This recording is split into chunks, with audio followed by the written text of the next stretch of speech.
Hello students, in last video lecture we studied syllabus and some important topic names, practical geography, all that things.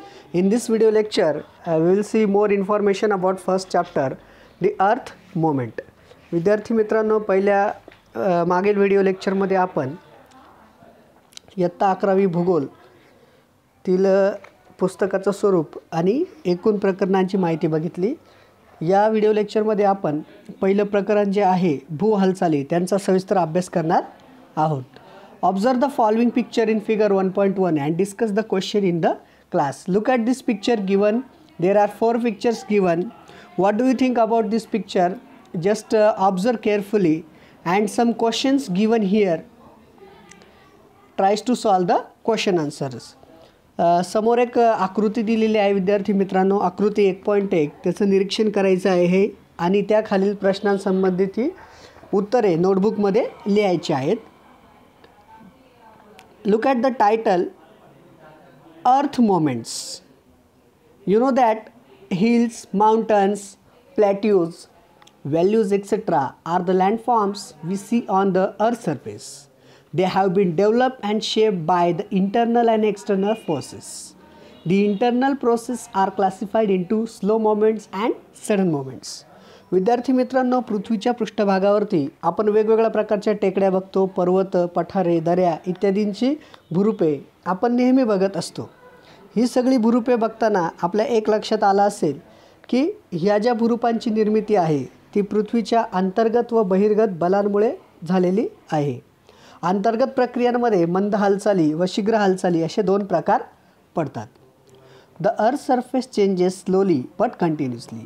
These changes occurred due to the forces such as tension and compression.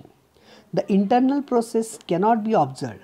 However, their effects may be seen on the surface. Formation of mountains and distributions of continents are related to slow movements. There are also sudden processes to operate within the crucial part. Their effects can be noticed on the surface within a few seconds or hours. Earthquake and volcanoes are the sudden movements.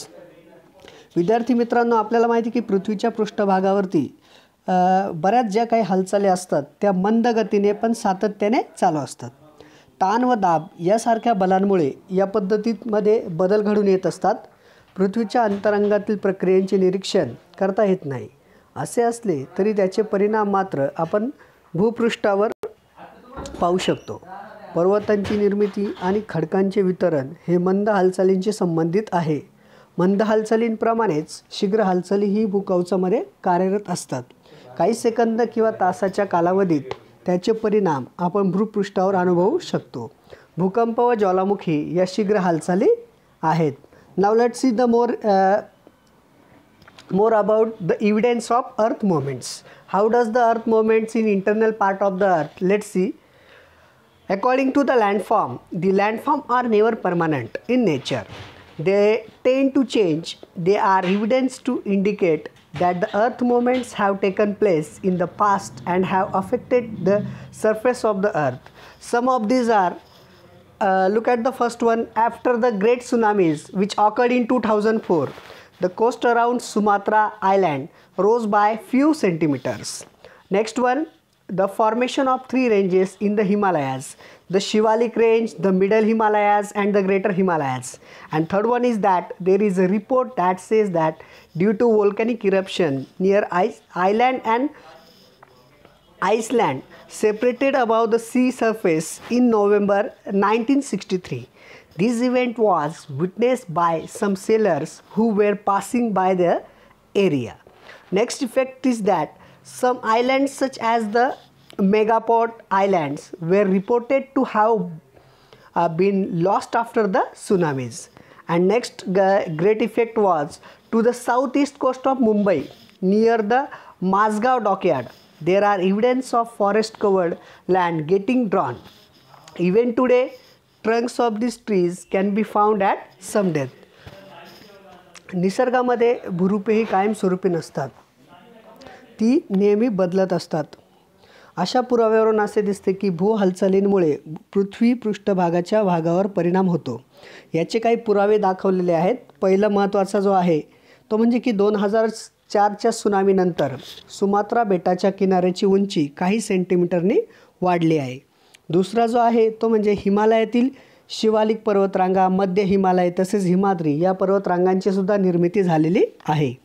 तसेच तिसरं जे आहे ते म्हणजे November 1963मध्ये आईसलँडजवळ एक बेट समुद्र सपाटीच्या वर आल्याने वार्तांकन काही नाविकांनी केले. हे नाविक त्या परिसरातून जात असताना त्यांनी ही घटना बघितली. त्याच्यामुळे सुद्धा या भूरूपांची निर्मिती झालेली आढळते. सुनामीनंतर काही बेटे लुप्त झाल्याचे निदर्शनास आले. उदाहरणार्थ मेगापोड. मुंबईच्या बेटाच्या आग्नेयेला माझगाव गोदीजवळ वनांसह जमीन बुडवल्याचे पुरावे आहेत. या खाडीत काही जमिनीवर आजही या वृक्षांचे बुंदे आढळतात. Now let's see the more informations about the moments. First one is slow moments. Due to the slow movements, it is the important to understand that in reality these processes are very complex and interrelated. The earth movements which are the result of internal forces are known as the tectonic moments. Based on the direction of these moments, they are classified as vertical and horizontal moments. Means slow moments which occupied by the vertical moments and horizontal moments. आता आपण मंद हालचालींबद्दलची थोडक्यात माहिती बघूया. आपल्या लक्षात येते की भू हालचालीच्या प्रक्रिया ह्या गुंतागुंतीच्या असतात, त्या एकमेकांशी संबंधित असतात. अंतर्गत बलांमुळे भूकवचामध्ये ज्या हालचाली घडून येतात त्यांना भूविवर्तकी हालचाली असे म्हणतात. या हालचालींच्या दिशांनुसार त्याचे ऊर्ध्वगामी आणि क्षितिज समांतर असे 2 गट केले जातात. Look at the first one is vertical means epeirogenic moments. Due to the forces in the interior of the earth and the travel of energy, these moments occurred. पहिला जो प्रकार आहे तो म्हणजे ऊर्ध्वगामी हालचाली म्हणजेच खंड निर्माणकारी हालचाली असं देखील त्याला एक दुसरं नाव आहे. पृथ्वीच्या अंतरंगातील बलांमुळे व ऊर्जेच्या वहनामुळे हालचाली निर्माण होत असतात आणि या निर्माण झालेल्या हालचाली पृथ्वीच्या केंद्राकडून पृष्ठभागाकडे किंवा पृष्ठभागाकडून केंद्राकडे या अतिशय मंद गतीने होत असतात. Next one, slow moments keep on taking place either towards the centre of the earth or away from it towards the crust. Due to such moments and extensive portions of the crust is either raise up or it subside. When a portion of the crust is raised up above sea level, it leads to the formation of continents. Hence, such moments are also called continent building moments. Such moments can also cause formation of extensive plateaus. Though these moments are slow, they influence huge area. These moments are not related to the development of tension or pressure in the earth crust. या ज्या हालचाली असतात, भूकवचाचा विस्तीर्ण भाग जेव्हा उचलला जातो किंवा खचतो, भूकवचाचा भाग समुद्र सपाटीपेक्षा वर उचलला जातो त्यावेळेस वेगवेगळ्या खंडांची निर्मिती होत असते. म्हणून या हालचालींना खंड निर्माण करणाऱ्या हालचाली असं देखील म्हणतात. अशा हालचालींमुळे विस्तीर्ण पठारांची निर्मिती होत असते. या हालचाली अति मंद गतीने होत असल्या तरी त्यांचा आवाका मोठा असतो. या हालचालींचा ताण व दाब यांच्याशी संबंध नसतो. तथापि या हालचालींना भूखंड उचलता जाणे किंवा खचणे या क्रिया देखील होत असतात. Next one is that horizontal moments. Horizontal movement also called as orogenic moments. These moments work in horizontal direction. As per the direction, these moments produce compression or tension in the rock strata. Very important concept given here. As per the direction, these moments produce compression or tension in the rock strata. These moments lead to either folds or cracks in the surface of the earth. These moments give rise to mountains. These moments are also slow moments, but their speed is more than the continental building moments, and their extent is also lesser. These moments produce either fold or faults. Consequently, either fold mountains or block mountains are formed. They are also called mountain building process. These processes are further divided into 2 types. दुसरा जे काही महत्त्वाच्या हालचाली आहेत त्या म्हणजे क्षितिज समांतर हालचाली किंवा पर्वत निर्माणकारी हालचाली. या हालचाली क्षितिज समांतर दिशेने कार्य करतात. बलाच्या दिशेनुसार या हालचालींमुळे खडकांच्या स्तरात ताण किंवा दाब निर्माण होतो. या हालचालींमुळे पर्वतांची निर्मिती होते. तसेच भूपृष्ठास वळ्या किंवा घड्या किंवा भेगा पडत असतात. या हालचाली मंद हालचाली असतात, परंतु खंड निर्माण करणाऱ्या हालचालींपेक्षा त्यांचा वेग हा जास्त असतो. तसेच त्यांचा आवाकाही त्या मानाने मर्यादित असतो. या हालचालींमुळे खडकांच्या स्तरात वळ्या पडतात किंवा विभंग निर्माण होतात. परिणामी घडीचे पर्वत किंवा गटपर्वत निर्माण होतात. त्यामुळे या हालचालींना घडीचे पर्वत किंवा गटपर्वत निर्माण करणाऱ्या हालचाली असं देखील म्हणतात. या बलाचे पुढील 2 प्रकार पडतात. First one is that the tensional forces. According to the tensional forces, when the forces move away from each other and cause stress in the rock strata, look at the figure 1.2. This process creates ruptures, cracks, fractures and faults in the rock strata. This leads to the crustal fracture and the formation of faults. Rift valleys or block mountains are formed as a result of these forces.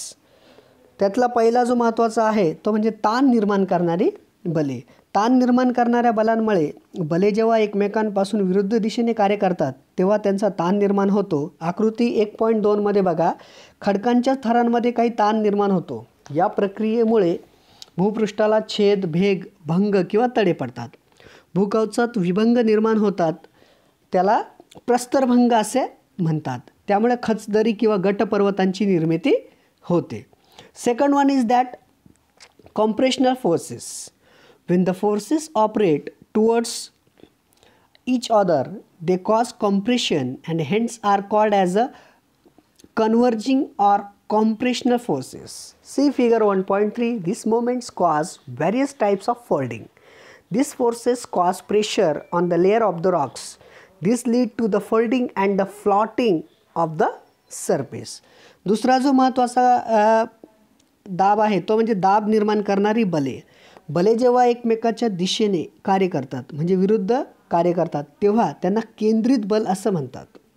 आकृती 1.3 बघा, त्यामध्ये बलांमुळे खडकांच्या स्तरावर जो काही दाब निर्माण होऊन भूपृष्ठास बाक येतो, वळ्या पडतात किंवा भेगा निर्माण पडतात, अशा प्रकारच्या घड्या यामध्ये घडत असतात. Next important topic is that folding. According to the folding, the nature of the folding that occurs on the earth's surface depend on many factors. This include the nature of rocks, intensity and duration of force. यामधील महत्त्वाचा भाग आहे तो म्हणजे पहिला वलीकरण. वलीकरणाचा अर्थ असा की भूपृष्ठाला ज्यावेळेस वेगवेगळ्या प्रकारच्या घड्या पडतात किंवा वळ्या पडतात त्याचे स्वरूप हे अनेक घटकांवर अवलंबून असते. त्यामध्ये खडकांचे स्वरूप, बलाची तीव्रता आणि बलाचा कालावधी या घटकांचा समावेश होत असतो. Soft and electric rocks are affected more by these forces. When energy waves move through the layers of rocks on the large scale, folds are formed. Folding result into the formation of fold mountains. For example, Himalayas, Alps, Rockies, Andes, etc. Compressional force push 2 portions of the crustal rocks together and tend to the shorten and the thicken the crust. The affected rocks react the compressional forces depending on the strength of the rock and the speed of the forces. मृदू किंवा लवचिक खडकांवर त्याचा जास्त प्रभाव हा पडत असतो. ज्यावेळी खडकाच्या स्तरांमधून ऊर्जा लहरी मोठ्या प्रमाणात प्रवास करतात त्यावेळी वळ्या निर्माण होतात. वलीकरणाची प्रक्रिया ही वली पर्वताच्या निर्मितीपासून कारणीभूत ठरते. जसे भारतातील हिमालय पर्वत, अमेरिकातील आल्प्स किंवा रॉकीज पर्वत, अँडीज पर्वत ही त्याची उदाहरणे आहेत.